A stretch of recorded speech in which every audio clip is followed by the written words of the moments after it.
ओम शांति। 27 मई 2022। मीठे प्यारे बाबा के आज के मधुर महावाक्य। मुरली का सार। बाबा कहते, मीठे बच्चे, विचार सागर मंथन कर भारत की हिस्ट्री, ज्योग्राफी और नई दुनिया का संवत सिद्ध कर बताओ तो कल्प की आयु सिद्ध हो जाएगी। प्रश्न: तुम बच्चों को अभी कौन सी धुन लगी हुई है जो मनुष्यों से भिन्न है? उत्तर: तुम्हें धुन है कि विश्व का बेड़ा जो डूबा हुआ है उसे हम सैल्वेज करें, सबको सच्ची सच्ची सत्यनारायण की कथा व अमर कथा सुनाएं, जिससे सबकी उन्नति हो। इतने बड़े बड़े महल, बिजली आदि सब कुछ है, परंतु उन्हें यह पता नहीं है कि यह सब आर्टिफिशियल झूठी उन्नति है। सच्ची उन्नति तो सतयुग में थी, जो अब बाप आकर करते हैं। गीत। आखिर वह दिन आया आज। ओम शांति। गरीब निवास आया तो सही, परंतु कोई सही तिथि तारीख नहीं लिखते हैं। कोई डेट संवत तो होना चाहिए ना। जैसे बताते हैं कि आज फलानी तारीख, फलाना मास, फलाना संवत है। गरीब निवास कब आया यह लिखा नहीं है। जैसे लक्ष्मी नारायण सतयुग आदि में थे तो उनका भी संवत होना चाहिए। इनका फलाने संवत में राज्य था। लक्ष्मी नारायण का भी संवत है और भी सबके अपने अपने संवत हैं। गुरु नानक का भी लिखा होगा कि फलाने संवत में जन्म लिया। संवत बगैर पता नहीं पड़ता। ये लक्ष्मी नारायण भारत में राज्य करते थे तो ज़रूर संवत होना चाहिए।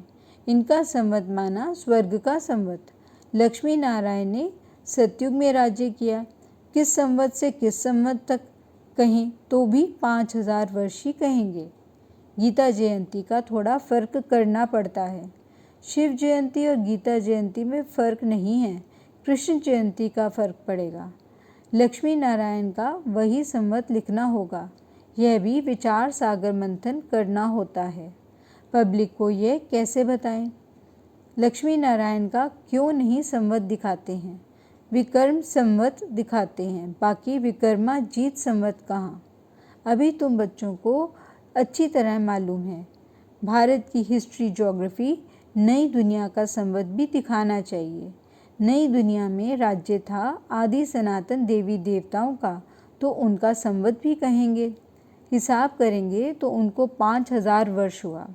यह सिद्ध कर बताने से कल्प की आयु सिद्ध हो जाएगी और लाखों वर्ष जो लिखा है वह झूठा हो जाएगा। यह बातें बाप आकर समझाते हैं। जो मनुष्य सृष्टि का बीज रूप है, सृष्टि के आदि मध्य अंत को जानने वाला है।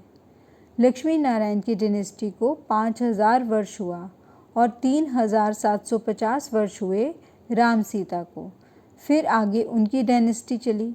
फिर विक्रम संवत शुरू होता है। विक्रम राजा को जो संवत है वह भी राइट नहीं है। बीच में कुछ वर्ष गुम है। होना चाहिए 2500 वर्ष। इस्लामी बौद्धि का भी थोड़ा समय पीछे शुरू होता है। इन्होंने 2000 वर्ष से अपना संवत दिया है। तुम जानते हो हम सभी देवी देवता थे जो चक्र लगाकर अब ब्राह्मण बने हैं। यह हिस्ट्री, ज्योग्राफी अच्छी तरह समझानी है। ब्राह्मण से फिर देवता बनते हैं। हिस्ट्री, ज्योग्राफी समझते हो तो संवत भी समझना पड़े।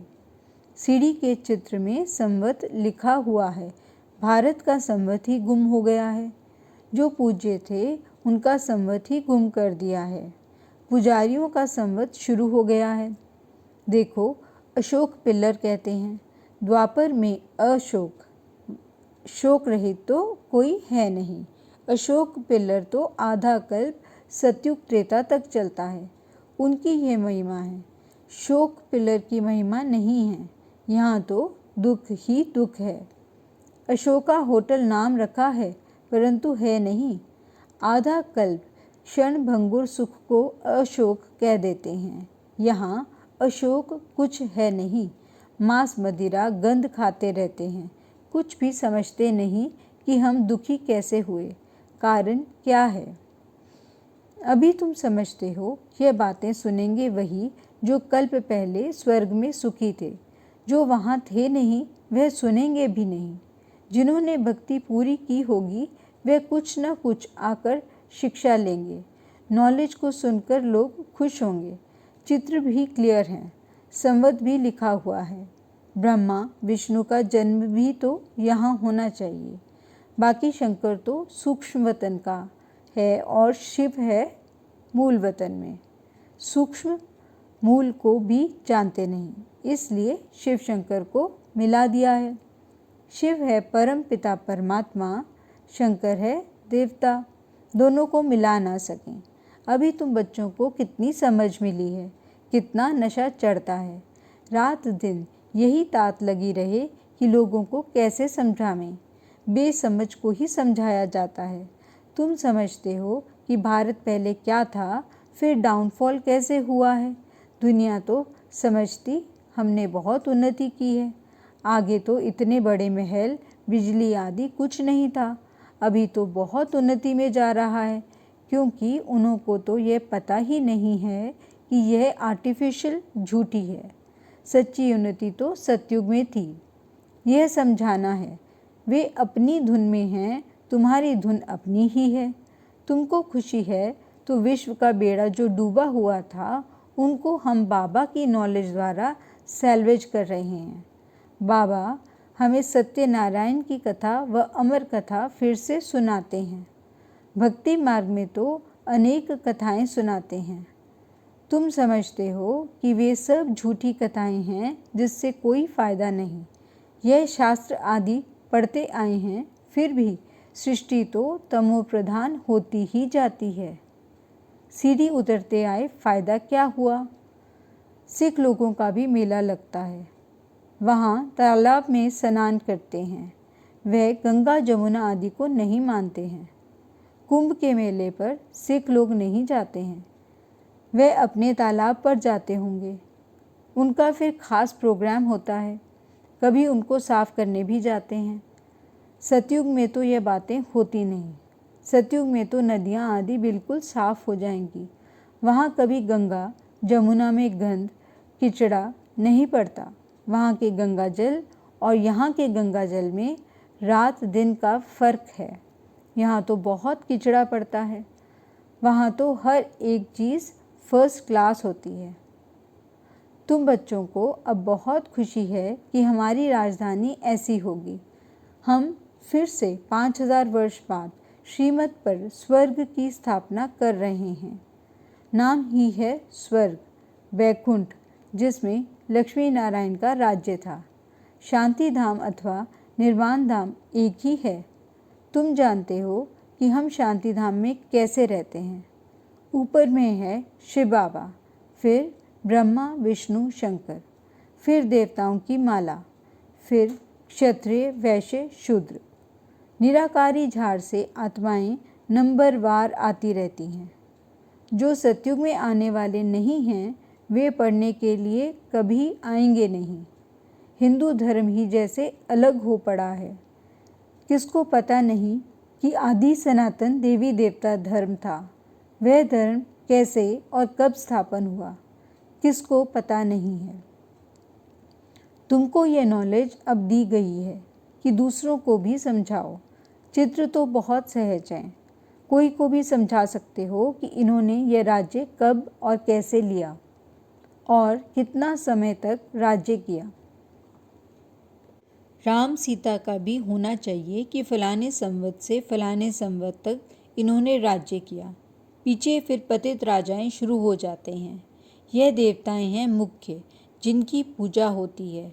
वास्तव में महिमा सारी एक पूज्य की होनी चाहिए। भक्ति मार्ग में तो सबको पूजते रहते हैं। अपने अपने समय पर हर एक की महिमा होती है। मंदिरों में जाकर पूजा आदि करते हैं, परंतु उनको जानते बिल्कुल ही नहीं। अभी तुम समझाते हो तो सुनकर खुश होते हैं, तब तो सेंटर्स खोलते हैं। समझते हैं कि इस नॉलेज से हम सो देवता बनेंगे। बाप ने गरीबों को आकर साहूकार बनाया है। बाप आकर बच्चों को समझाते हैं, बच्चे फिर औरों को समझाकर उन्हों का भाग्य खोलें। वर्ल्ड की हिस्ट्री ज्योग्राफी अभी तुम बाप द्वारा सुनते हो। वह समझने से तुम सब कुछ जान जाते हो। वर्ल्ड की हिस्ट्री ज्योग्राफी तो ज़रूर वर्ल्ड का रचयिता बीज रूप ही सुनाएंगे। वही नॉलेजफुल है, वह है निराकार शिव। देहधारी को भगवान रचयिता कह नहीं सकते। निराकार ही सभी आत्माओं का पिता है। वह बैठ आत्माओं को समझाते हैं, मैं परमधाम में रहने वाला हूँ।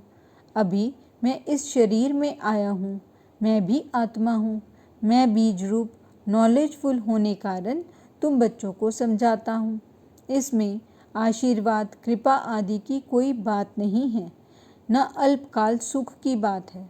अल्पकाल का सुख तो लोग दे देते हैं। एक को कुछ फायदा हुआ तो बस नाम चढ़ जाता है। तुम्हारी प्राप्ति तो 21 जन्म के लिए है, सो तो सिवाय बाप के ऐसी प्राप्ति कोई करा ना सके। 21 जन्मों के लिए निरोगी काया कोई बना ना सके। भक्ति मार्ग में मनुष्यों को थोड़ा भी सुख मिलता है तो खुश हो जाते हैं। यहाँ तो 21 जन्म के लिए प्रारब्ध पाते हैं, तो भी बहुत हैं जो पुरुषार्थ नहीं करते। उन्हों की तकदीर में नहीं है। तदबीर तो सभी को एक समान ही कराते हैं। उस पढ़ाई में तो कभी अलग टीचर भी मिल जाते हैं, यहाँ तो एक ही टीचर है। भल तुम खास बैठ समझाते होंगे, लेकिन नॉलेज तो एक है, सिर्फ हर एक के उठाने पर मदार है। यह भी एक कहानी है जिसमें सारा राज आ जाता है। बाबा सत्यनारायण की कथा सुनाते हैं। तुम अंगे आखरे तिथि तारीख सब सुना सकते हो। कोई कोई सत्यनारायण की कथा सुनाने वाले नामी ग्रामी होंगे, उनको सारी कथा कंठ हो जाती है। तुम फिर यह सच्ची सत्यनारायण की कथा कंठ कर लो। बहुत सहज है। बाप पहले तो कहते हैं मन मना भव, फिर बैठ हिस्ट्री समझाओ। इन लक्ष्मी नारायण का तो संवत बता सकते हो ना। आओ तो हम आपको समझावें कि बाप कैसे संगम युग पर आता है। ब्रह्मा तन में आकर सुनाते हैं। किसको? ब्रह्मा मुखवंशावली को, जो फिर देवता बनते हैं। 84 जन्म की कहानी है। ब्राह्मण सो देवता बनते हैं। पूरी नॉलेज है। यह सुनकर फिर बैठकर रिपीट करो तो बुद्धि में सब आ जाएगा कि हम देवता थे, फिर ऐसे चक्र लगाया। यह है सत्यनारायण की कथा। कितनी सहज है। कैसे राज्य लिया, फिर कैसे गवाया, कितना समय राज्य किया। लक्ष्मी नारायण और उनका कुल घराना था ना, सूर्यवंशी घराना, फिर चंद्रवंशी घराना, फिर संगम पर बाप आकर शूद्रवंशियों को ब्राह्मण वंशी बनाते हैं। यह सच्ची सच्ची कथा तुम सुन रहे हो। सतयुग में लक्ष्मी नारायण के हीरे जवाहरों के महल थे। अभी तो क्या है, बाप ने यह तो कथा सुनाई है ना। अब बाप कहते हैं मुझे याद करो तो खाद निकल जाएगी। जितना खाद निकलेगी उतनी ऊंच पद पाएंगे। नंबर वार समझते हैं। बाबा जानते हैं कि कौन कौन अच्छी रीति बुद्धि में धारण कर सकते हैं। समझाने में कोई तकलीफ नहीं है, बिल्कुल सहज है। मनुष्य से देवता बनना तो मशहूर है। घड़ी घड़ी यही सत्यनारायण की कथा सुनाते रहो। वह है झूठी, यह है सच्ची। सेंटर पर भी सत्यनारायण की कथा सुनाते रहो व मुरली सुनाते रहो तो बहुत सहज है। कोई भी सेंटर चला सकते हैं, परंतु फिर लक्षण भी अच्छे चाहिए। एक दो में लून पानी नहीं होना चाहिए। आपस में मीठे होकर नहीं चलते हैं तो आबरू इज्जत गंवाते हैं। बाप कहते हैं कि मेरी निंदा कराएंगे तो ऊंच पद नहीं पा सकेंगे। उन गुरुओं ने फिर अपने लिए कह दिया है। अब तो वह कोई ठौर बताते नहीं। ठौर बताने वाला तो एक ही है। उसकी निंदा कराएंगे तो नुकसान के भागी बन जाएंगे। फिर पद भी भ्रष्ट हो पड़ता है। काला मुंह करते हैं तो अपनी सत्यानाश करते हैं। ऐसे भी हैं जो हार खा लेते हैं, फिर कोई तो सच्चाई से लिखते हैं, कोई झूठ भी बोलते हैं। अगर सच्ची कथा सुनाते रहें तो बुद्धि से झूठ निकल जाए। ऐसी चलन नहीं चलनी चाहिए जिससे बाप की निंदा हो। जिनकी ऐसी अवस्था है वे जहाँ भी जाते हैं तो ऐसी ही चलन चलते हैं। खुद भी समझते हैं कि हम सुधर नहीं सकेंगे तो फिर राय दी जाती है घर गृहस्थ में रहो, जब धारणा हो जाए तब फिर सर्विस करना। घर में रहेंगे तो तुम्हारे ऊपर इतना पाप नहीं चढ़ेगा। यहाँ फिर ऐसी कॉमन चलन चलते हैं तो निंदा करा देते हैं। इससे तो गृहस्थ व्यवहार में कमल फूल समान रहना अच्छा है। अच्छा, मीठे मीठे सिकिलते बच्चों प्रति माता पिता बाप दादा का याद प्यार और गुड मॉर्निंग। रूहानी बाप की रूहानी बच्चों को नमस्ते। धारणा के लिए मुख्य सार। पहला पॉइंट, अंदर से झूठ निकल जाए उसके लिए सदा सत्यनारायण की कथा सुननी और सुनानी है। कभी ऐसी चलन नहीं चलनी है जो बाप की निंदा हो। दूसरा पॉइंट, आपस में बहुत मीठा होकर रहना है, कभी लून पानी नहीं होना है। अच्छे लक्षण धारण कर फिर सेवा करनी है। वरदान, ब्राह्मण जीवन में बधाइयों की पालना द्वारा सदा वृद्धि को प्राप्त करने वाले पद्मा पदम भाग्यवान भव। संगम युग पर विशेष खुशियों भरी बधाइयों से ही सर्व ब्राह्मण वृद्धि को प्राप्त कर रहे हैं। ब्राह्मण जीवन की पालना का आधार बधाइयाँ हैं। बाप के स्वरूप में हर समय बधाइयाँ हैं। शिक्षक के स्वरूप में हर समय शाबाश शाबाश का बोल पास विद ऑनर बना रहा है।